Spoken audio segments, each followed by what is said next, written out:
We are back. Another episode of the Canoe King.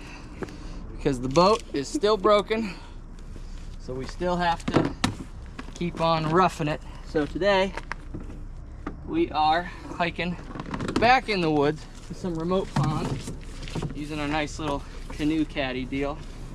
We got the lady behind the camera today, Jaden, old cousin, coming along with me for the journey.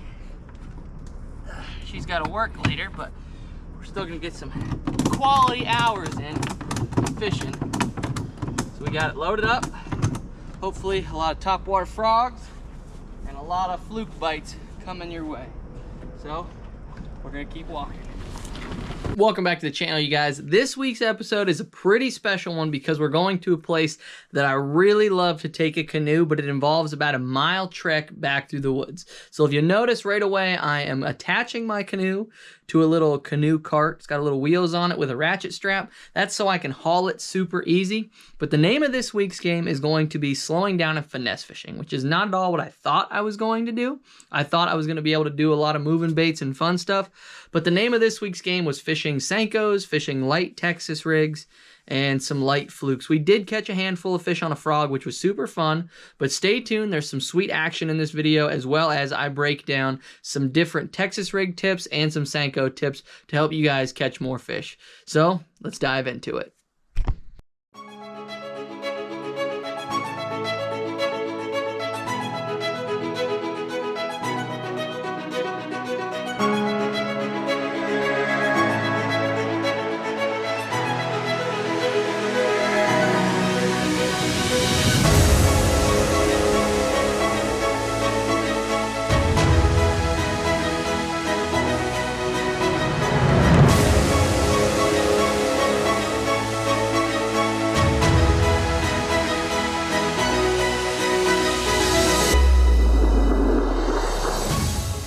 So on this trip, we started out frogging. Frogging is one of my favorite things to do, and if I can get away with it, or if I figure out I can actually get that bite going, that's something that I really like, especially because my cousin was with me. She doesn't get to go bass fishing that often, and so if anybody has ever frogged before, you know how much fun it is to go out and to do that. And so we were able to actually frog in a few select areas to really get a few bites, and she was actually able to catch her first frog fish, which was really, really cool to be there for. And it was just a fun time. But after that, we had to switch up and go to some more finesse tactics. And so it was tough for me because I wanted her to catch frogfish, and I am fairly proficient at throwing a frog. So I waited, and I was throwing follow-up baits to try to catch fish that she missed, or just to try to catch fish that weren't going to eat the frog. And so that's what I was doing in between where she was frogging. And hold him. Gimme. Ow, you got sharp nails, girl. Sorry. Yay! Okay, go find your friends and tell them to eat it again. Her casts weren't the greatest in general, and so I was trying to lay off to not catch those frogfish. So I was throwing a wacky rig Senko and a Texas rig to try to follow up on those baits, because I really wanted her to get as many bites as she could on a frog, just to let her see how much fun it is and kind of get her addicted to it. Don't say it like you already knew. Oh, I know. I know. I didn't know. I knew it was eat or hard. I did it though. Oh! I think you missed him. I think I did. Hello. Untangle. Don't worry, I'll get him for you. You suck! Oh my god! I told you I'd get him for you. You think I was kidding? Oh, woo! Yeah, I told you. You know, the greatest follow-up bait in the world is this stupid worm. Little old Senko. There you go. That was the one you missed. That's probably why you missed him, is half his mouth is missing. So if you're not sure what to throw, we're going to pick up a 5-inch watermelon red flake Yamamoto Senko. We're going to throw that on a Trocar weedless wacky hook so you can put it anywhere you want. And if Jaden misses any fish on a frog, I promise you, this is gonna be the first little thing that goes in there, and we'll get him. Now, unfortunately for Jaden, I couldn't sit idly by and watch her throw a frog because there was a lot of spots she was missing that you really had to be able to cast back into tight little one cast pockets, you know, paper plate or dish size spots where there'd be gaps in bushes, where there'd be like some algae. And you know, she's just new to throwing a bait caster, so she was having a hard time getting it back in there. And so I knew she wasn't gonna be able to cast back in there, so I had to, you know, work my magic and slide a frog in there. And it was honestly, as soon as it hit the water, those fish were exploding on it. But I had to take advantage of it a little bit at that time. Just in some of the places I knew she physically couldn't get to, I really had to catch them because it was super fun to watch them explode on it as soon as it hit the water. No way! Yeah.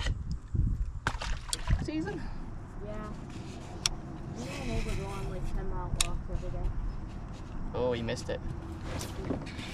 Brother! That's how you want every one of them to get hooked. Right there. See that? Right through the nose like that? That's how you dream every fish gets hooked. A headache.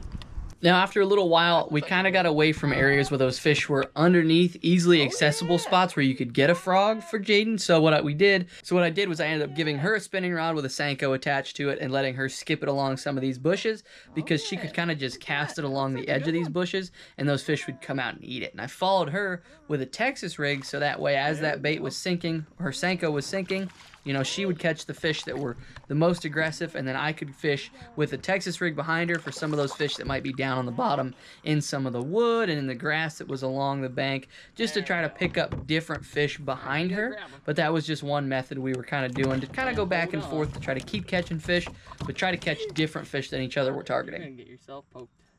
I know. There we go.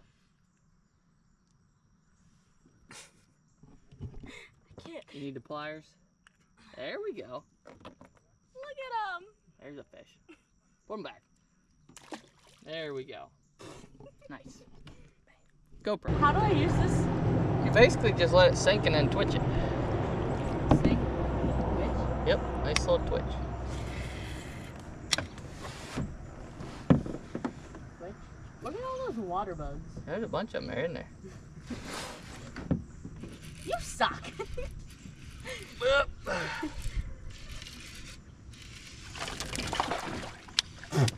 Caught me another one.